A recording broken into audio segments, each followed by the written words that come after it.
my dear students, welcome to Anjana's Solution.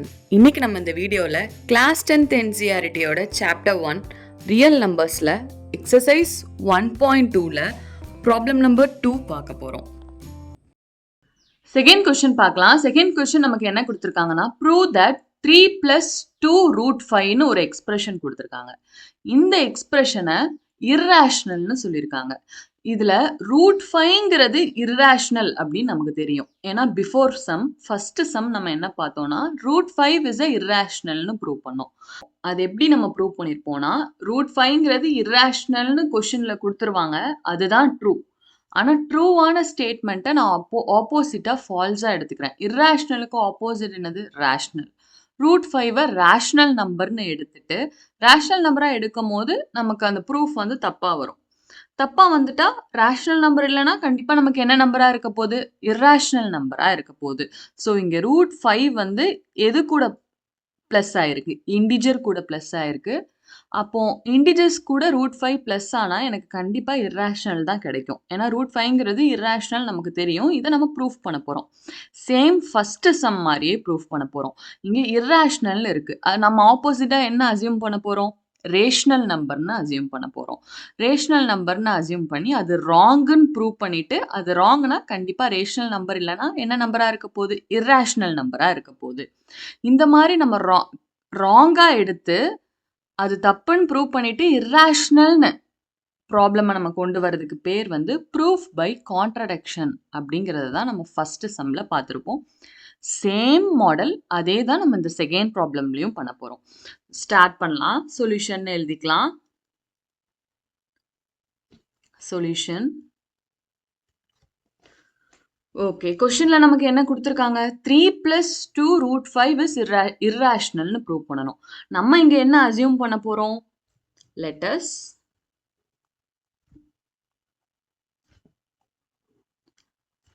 us assume, இது நம்மளே assume பண்ணிக்கிறது. என்ன அசியூம் பண்றோம்? 3 plus 2 root 5 is rational. Is rational. Rational நம்பர்னு எடுத்துக்கிறோம். கொஸ்டின்ல இர்ரேஷனல் இருக்கு, ஆனா நம்ம ரேஷனலா அசியூம் பண்ணி எடுத்துக்கிறோம். இந்த மாதிரி நம்ம எடுத்துக்கிறதுக்கு நேம் இருக்கு. போன சம்ல இதே தான் நம்ம சால்வ் பண்ணோம். Proof by contradiction. அது நம்ம பிராக்கெட்ல எழுதிக்கலாம். Proof by contradiction.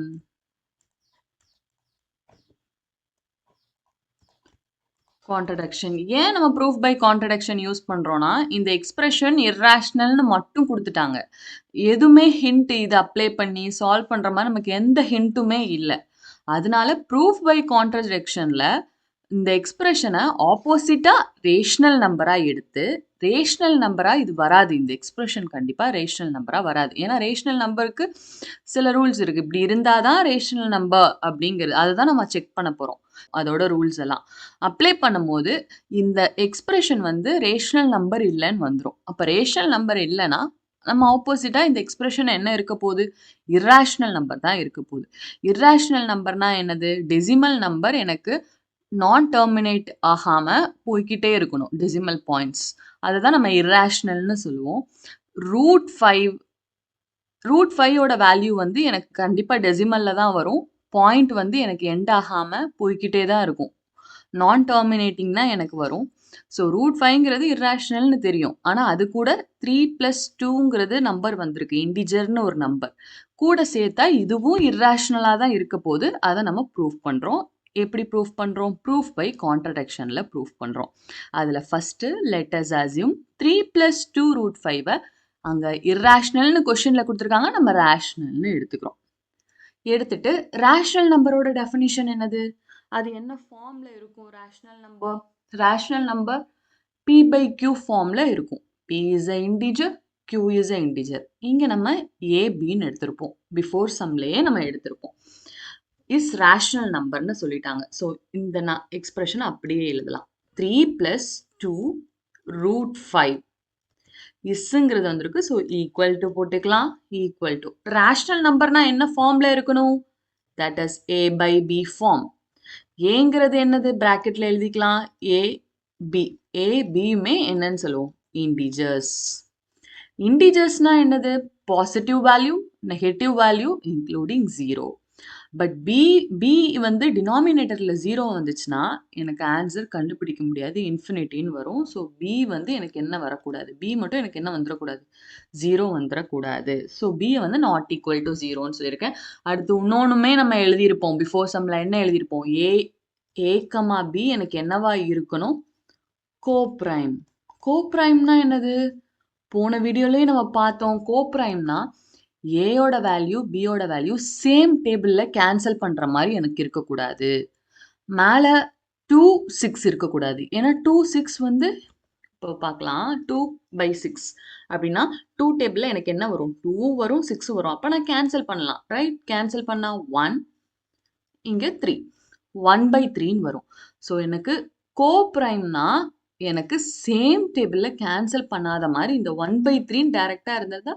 S, it is a rational number. 2/6 இருந்தால் இதை என்னால் கேன்சல் பண்ண முடியும். அப்போ இது வந்து ரேஷனல் நம்பருக்குள்ளே வராது. ஸோ இப்போ நம்ம ஏ பை பி ஃபார்மில் இருக்குது. ஏயும் பியும் இன்டிஜர். பி எனக்கு not equal to 0. A comma B is a coprime equal to. Okay, இப்போ இங்கே √5ங்கிறது √5ங்கிற டேர்ம் வந்து இங்கே இருக்கட்டும். மிச்ச நம்பர்லாம் நான் ஆப்போசிட்டாக கொண்டு போகிறேன். இன்டிஜர்ஸ் எல்லாம் நான் இன்டிஜருக்குள்ளே √5 வராது. ஏன்? இன்டிஜரில் எனக்கு positive value, negative value including 0 தான் இருக்கும். பாசிட்டிவ் வேல்யூனா 1, 2, 3, 4 up so on. Negative value -1, -2, -3 so on 0 வரலாம். ஆனால் √5, √2, √2க்குள்ளே இருக்கிற வேல்யூலாம் இன்டிஜர்ஸில் வராது. ஸோ 3யும் 2ங்கிறது இன்டிஜர்ஸ். இதை நான் இங்கே ஆப்போசிட்டில் கொண்டு வந்துடுறேன். ஏன்னா ஏயும் பியும் இன்டிஜர்ஸ். இன்டிஜர்ஸ்லாம் நான் ஒரு சைட் கொண்டு வரேன். இப்போ என்ன பண்ணலாம்? இந்த 3யை நான் ஆப்போசிட் சைடில் கொண்டு போகிறேன். 3 ஆப்போசிட் சைடில் கொண்டு போனால் 3 எனக்கு பாசிட்டிவில் இருக்குது. 3க்கு முன்னாடி எனக்கு எந்த சைனும் இல்லை. அப்போனா இட் இஸ் பாசிட்டிவ். 3யை நான் ஆப்போசிட் சைடில் கொண்டு போகும்போது எனக்கு என்ன ஆகும்?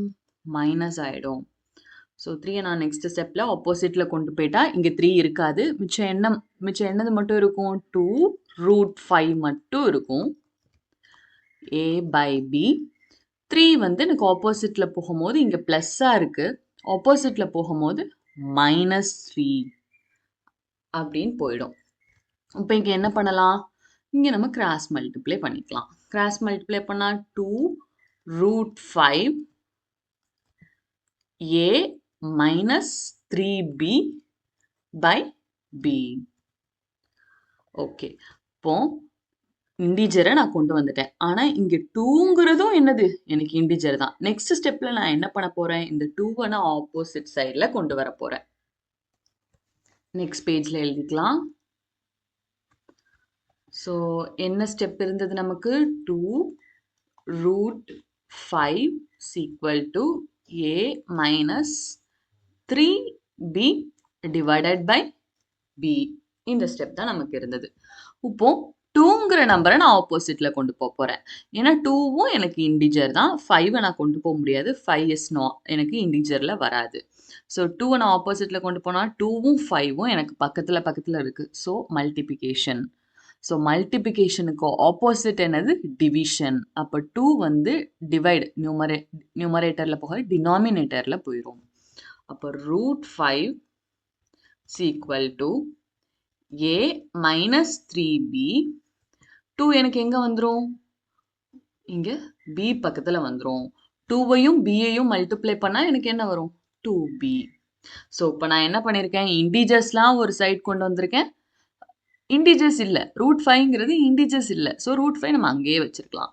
இங்கே ஏயும் பிங்கிறது எதை டினோட் பண்ணுது? AB equal to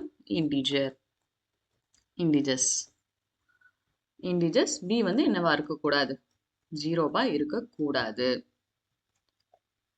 ஓகே, சரி. இப்போ இங்கே பாருங்க. இப்போ இந்த சைடு எனக்கு லெஃப்ட் சைடில் √5 இருக்குது. √5ங்கிறது பிஃபோர் நம்பர்லேயே இர்ரேஷ்னல். பிஃபோர் சம்லேயே நம்ம ப்ரூவ் பண்ணியிருக்கோம் √5 இஸ் அ இர்ரேஷ்னல்னு. ஸோ எனக்கு லெஃப்ட் சைடு என்ன நம்பர் இருக்குது? இர்ரேஷனல் நம்பர் இருக்கு. ரைட் சைடு என்ன நம்பர் இருக்கு? ரேஷனல் நம்பர் இருக்கு. இர்ரேஷனல் நம்பரும் ரேஷனல் நம்பரும் ஈக்குவல் ஆகுமா? எனக்கு இங்க லெஃப்ட் சைடு என்ன நம்பர் இருக்கு? இர்ரேஷனல்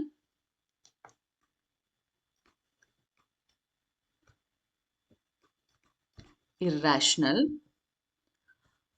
எனக்கு அடுத்து ரைட் சைடு எனக்கு என்ன நம்பர் இருக்கு? ரேஷனல். ரேஷனல் நம்பர் இருக்கு. இங்க irrational நம்பர் இருக்கு. இந்த ரெண்டும் ஈக்குவல் ஆகுமா? ஆக வாய்ப்பே இல்லை. ஏன்னா irrational நம்பர் இன்டிஜர்ஸ்ல இருக்கணும், a by b ஃபார்ம்ல இருக்கணும், டினாமினேட்டர் 0 ஆகக்கூடாது ரேஷனல் நம்பர்ல. பட் இன் இர்ரேஷனல் நம்பர்ல அப்படியே ஆப்போசிட். ஸோ இந்த ரெண்டு நம்பருமே ஈக்குவல் ஆகாது. ஆனால் அவங்க கொடுத்த எக்ஸ்பிரஷன்ல நம்ம இன்டிஜர் தனியா எடுக்கும் போது இர்ரேஷனல் ரேஷனல் ஈக்குவல்னு வந்திருக்கு. இந்த எக்ஸ்பிரஷனே அப்போ ராங். அப்பனா இந்த ரெண்டும் எனக்கு என்ன ஆகாது? ஈக்குவல் ஆகாது. ஆனால் நான் எடுத்தது என்னது? 3 + 2√5 இஸ் அ ரேஷனல் நம்பர்னு எடுத்தேன். ஆனால் இங்கே அந்த சம்மை நான் சால்வ் பண்ணும்போது தனித்தனியாக பிரிக்கும் போது ஒரு சைடு எனக்கு இர்ரேஷனல் நம்பர் வருது, இன்னொரு சைடு ரேஷனல் நம்பர் வருது. அப்படி ரெண்டுமே ஈக்குவல் ஆகாது. It is not equal. அப்போ அவங்க கொடுத்துருக்கிற எக்ஸ்பிரஷன் என்னவா இருக்க வாய்ப்பில்லை. கொடுத்துருக்க எக்ஸ்பிரஷன் என்னவா இருக்க வாய்ப்பில்லை? ரேஷனல் நம்பராக இருக்க வாய்ப்பில்லை. நான் எடுத்தது ரேஷனல் நம்பர்னு எடுத்திருக்கேன். ஸோ அதனால ஸ்டேட்மெண்ட் அங்கே எனக்கு ராங்காக வந்திருக்கு. எப்படி வந்திருக்கு? நமக்கு லெஃப்ட் சைடில் இர்ரேஷனல் நம்பர் வந்திருக்கு, ரைட் சைடில் ரேஷ்னல் நம்பர் வந்திருக்கு. இர்ரேஷனல் அண்ட் ரேஷ்னல் ஈக்குவல்னு வந்திருக்கு. ஆனால் ஈக்குவல் இல்லையே. இர்ரேஷனலுக்கு வேற நம்பர்ஸ் இருக்கும், ரேஷ்னல் நம்பருக்கு வேற நம்பர்ஸ் இருக்கும். ஸோ நம்ம எடுத்ததே ராங் அப்படிங்கிறது இந்த இடத்துல ப்ரூவ் ஆகுது. அப்போ நம்ம என்ன எழுதிக்கலாம்? This is a contradiction. நம்ம கொடுத்துருக்க ஸ்டேட்மெண்ட்டை ராங்காக எடுத்திருக்கோம். ரேஷ்னல் நம்பராக இருக்க வாய்ப்பு இல்லை. அப்போ ரேஷ்னல் நம்பர் இல்லைன்னா irrational தான் வரும். ஸோ என்ன எழுதிக்கலாம்? there is a contradiction. So contradiction, there is a contradiction. கான்ட்ரடிக்ஷனோட அர்த்தம் என்னது? ஒரு ட்ரூவான ஸ்டேட்மெண்ட்டை நான் ராங்காக அசியூம் பண்ணியிருக்கேன். நம்ம அதானே ஃபர்ஸ்ட் பண்ணோம். என்ன பண்ணியிருக்கோம்? 3 + 2√5ங்கிறது இர்ரேஷனல் தான். ஏன்னா √5ங்கிறது வந்திருக்கு. √5 இர்ரேஷனல் நம்பர்னு தெரியும். √5ங்கிறது அது இன்டிஜரோட மல்டிப்ளை பண்ணாலும் நமக்கு இர்ரேஷனல் தான் கிடைக்கும். ஆனால் நமக்கு ஹிண்ட் எதுவுமே கொடுக்காததுனால தான் நம்ம என்ன யூஸ் பண்ணியிருக்கோம்? கான்ட்ரடிக்ஷன் மெத்தட் யூஸ் பண்ணியிருக்கோம். கான்ட்ரடிக்ஷன் மெத்தட்னா என்னது? இது வந்து ட்ரூவான ஸ்டேட்மெண்ட். கொஷினில் கொடுத்தது தான் ட்ரூவான ஸ்டேட்மெண்ட். ஆனால் அந்த ட்ரூவான ஸ்டேட்மெண்ட்டை ஃபால்ஸாக நான் எடுத்திருக்கேன். ட்ரூ ஏன்னா ரேஷனல் நம்பர் அது கிடையாது. So ஃபால்ஸான statement. லாஜிக்கலாக பார்த்தா இர்ரேஷனல் நம்பரும் ரேஷனல் நம்பரும் ஈக்குவலாக இருக்காது. ஸோ லாஜிக்கலாக பார்க்கும்போது இது வந்து எனக்கு ஃபால்ஸுன்னு வந்துடுது. ஸோ ஃபால்ஸ்ன்னு ப்ரூவ் பண்ணிட்டா ரேஷனல் நம்பர். ஸோ இந்த எக்ஸ்பிரஷன் எனக்கு ரேஷனல் நம்பர் இல்லை, ஃபால்ஸ். அப்போ அது என்னவா இருக்கும்? இர்ரேஷனல் நம்பராக இருக்கும் அப்படின்னு சொல்லி நம்ம செம்ம ஃபினிஷ் பண்ணிட வேண்டியதான். ஸோ இங்கே வந்து கான்ட்ரடிக்ஷன் இருக்கு. அப்போ அவர் அசம்ஷன் நம்ம அசம்ஷன் பண்ணது ராங். நம்ம அசம்ஷன் பண்ணது என்னது? நம்ம அசம்ஷன் பண்ணது 3 + 2√5 இஸ் அ ரேஷனல் நம்பர்னு அசம்ஷன் பண்ணோம். இந்த அசம்ஷன் ராங் ஆயிடுச்சு. இந்த அசம்ஷன் இங்க ராங் ஆயிடுச்சு. ஸோ நெக்ஸ்ட் பேஜ்ல எழுதிக்கலாம்.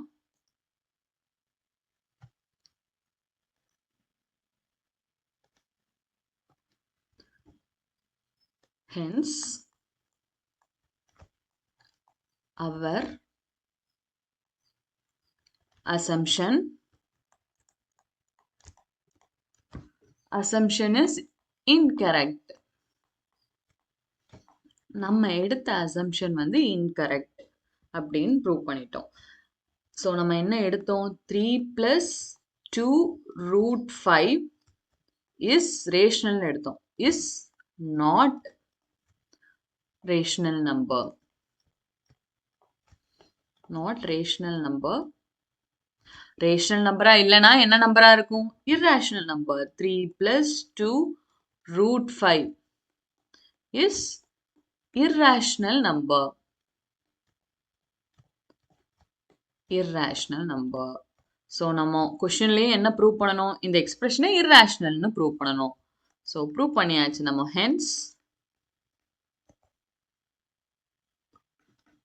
hence proved.